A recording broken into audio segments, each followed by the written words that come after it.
안녕하세요 여러분, 연애고수TV의 송미정입니다. 잘들 지내셨나요? 오늘의 주제는 꼴불견 중년 로맨스 베스트 3입니다. 그러니까 제가 8월 14일 날 처음으로 이 동영상 업로드를 시작했어요. 연애고수TV에. 거기 오프닝 멘트로 모든 중년은 로맨스를 꿈꿉니다 라는 멘트가 있었어요. 그러니까 통계적으로 보더라도 기혼자의 50%가 외도의 경험이 있다네요. 거기다가 싱글의 로맨스까지 포함을 하면 모든 중년에게 이제 로맨스는 일상이 된 것 같습니다.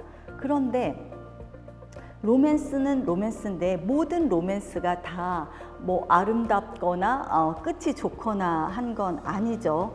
그러니까 어찌 보면 현실에서는 로맨스가 아니라 막장의 형태일 수도 있고요. 또 로맨스는 로맨스인데 굉장히 끝이 좋지 않게 끝나는 경우도 있습니다. 그래서 제가 오늘 여러분들에게 드리고 싶은 말씀은요. 그러니까 뭐라고 얘기하나, 로맨스라고 얘기할 수 없는 꼴불견 중년의 로맨스 베스트 3를 한번 말씀드려 볼까 합니다.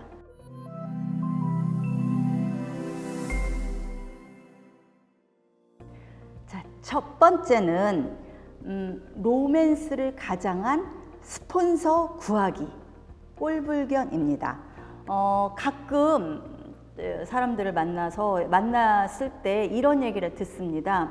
그러니까 나는 남자를 만나는데 이 남자가 매달 나한테 뭐 얼마씩을 준다.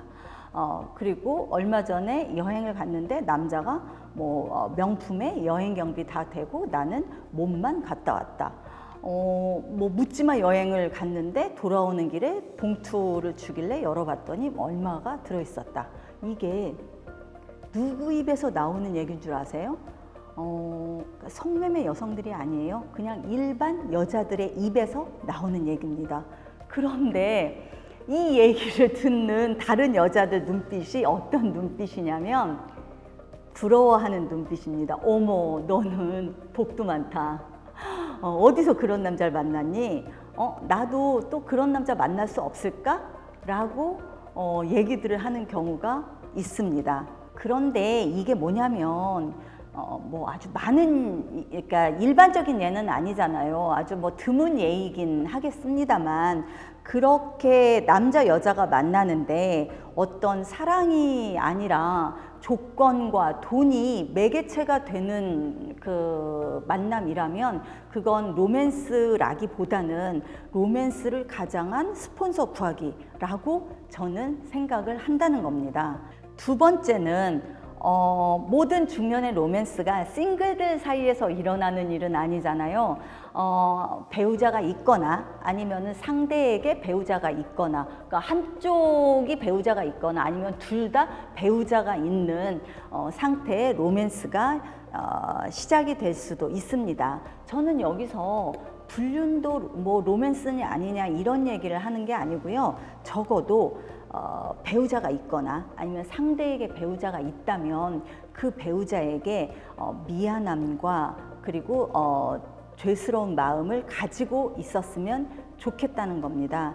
마치 자기가 남편인 양 아내인 양 행세하는 거 저는 굉장히 꼴불견이고요. 그리고 마치 또 배우자와의 관계는 아무것도 아니고 나와의 관계만이 소중하다라는 식으로 배우자를 폄하하거나 비웃는 어떤 말이나 행동, 저는 옳지 않다라고 생각을 합니다. 왜냐하면 그 불륜의, 그러니까 이 로맨스 때문에 자신의 배우자에게는 소홀히 할 수밖에 없고요. 그리고 자신의 배우자에게는 열정이 식을 수밖에 없잖아요. 그것에 대한 저는 최소한의 염치와 도리가 있었으면 좋겠는데, 심지어 다른 사람들에게는, 모르는 사람들에게는 여보 당신 하면서 부부인 척 행세하는 거, 저는 정말로 꼴불견 중년 로맨스 베스트 2에 들어간다고 봅니다. 자, 세 번째는 모든 로맨스는 끝이 좋아야 합니다. 끝날 때 질척대는 로맨스, 꼴불견 로맨스의 베스트 3입니다.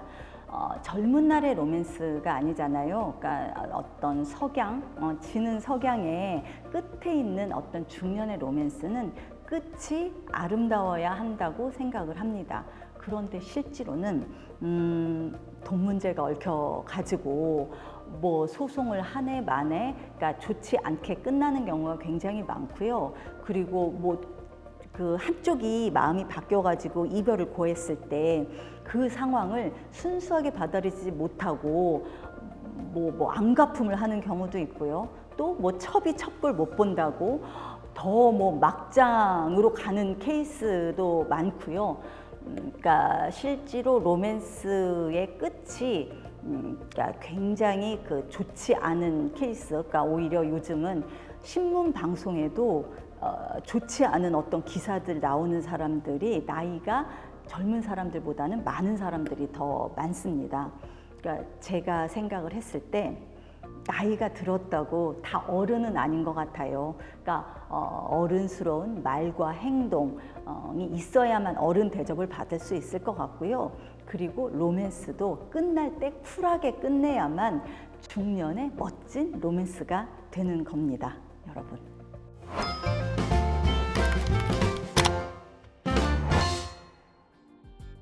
어떻게 구분하실래요? 사람마다 뭐 구분을 하기가 어려울 수도 있고 무조건 뭐 기혼자는 다 막장이다라고 하실 수도 있는데 저는 조금 다르게 생각을 하는 게요. 피해자 유무예요. 그러니까 내가 로맨스를 하는데 그 로맨스로 인하여 피해자가 있느냐 없느냐가 저는 로맨스와 막장의 구분이라고 생각을 해요. 예를 들어서 싱글들끼리 연애를 하더라도 이 한쪽이 양다리다 아니면은 문어다리다 라고 하면 피해자가 있나요 없나요? 피해자가 있죠. 이건 막장일 거죠. 아니면 설사 법적으로는 이혼을 하지 않았더라도 조론 부부가 있어요. 조론인 어떤 사람이 있어요. 이 사람과의 로맨스를 막장이라고 볼 수 있을까요? 저는 이건 또 막장이 아니라고 보는 거죠. 결국은 내 로맨스의 대상이 또는 나 때문에 어떤 피해자가 발생하느냐 유무가 저는 로맨스와 막장의 구분이라고 생각을 합니다. 중년에게 있어서는 뭐 젊은 친구들도 마찬가지겠지만 전 로맨스의 끝이 결혼은 아니라고 생각해요. 영원히 로맨스일 수도 있죠. 특히 요즘은 이제 추세도 그 재혼보다는 뭐 동거 아니면은 또 혼인신고를 안 하는 커플 이렇게도 굉장히 많고 뭐 제 연애고수 TV 어떤 그 글들에도 댓글이 굉장히 많이 달리는 게 이런 거예요. 결혼하지 말고 연애만 해라. 네, 로맨스의 끝이 결혼은 아니겠죠. 근데 이제 좀 거기서 차이가 뭐냐면 여자들은 로맨스의 끝을 결혼을 원하는 경우가 좀 많은 것 같고요. 남자들은 글쎄요, 별로 그렇게 원하지 않는 것 같아요. 이건 제 뭐 개인적인 생각일 수도 있고요. 네. 잘 들으셨어요? 꼴불견 중년 로맨스 베스트 3였어요. 그러니까 우리 중년들은 멋있게 시작하고 멋있게 연애하고 멋있게 끝냅시다. 그래야 우리가 뭐라 그러나 멋있는 중년이 되지 않겠습니까? 여러분들이 저와 함께 이 연애고수 TV를 시청하시면서 좋아요와 구독하기를 꼭 눌러주시기 바랍니다. 감사합니다. 섹스 없는 중년의 결혼 생활은 불가능할까요? 좋은 남자와 여자는 왜 그렇게 없는 거죠? 3번 만나면 섹스를 해야 한다네요? 정말 사실인가요? 모든 중년은 로맨스를 꿈꿉니다.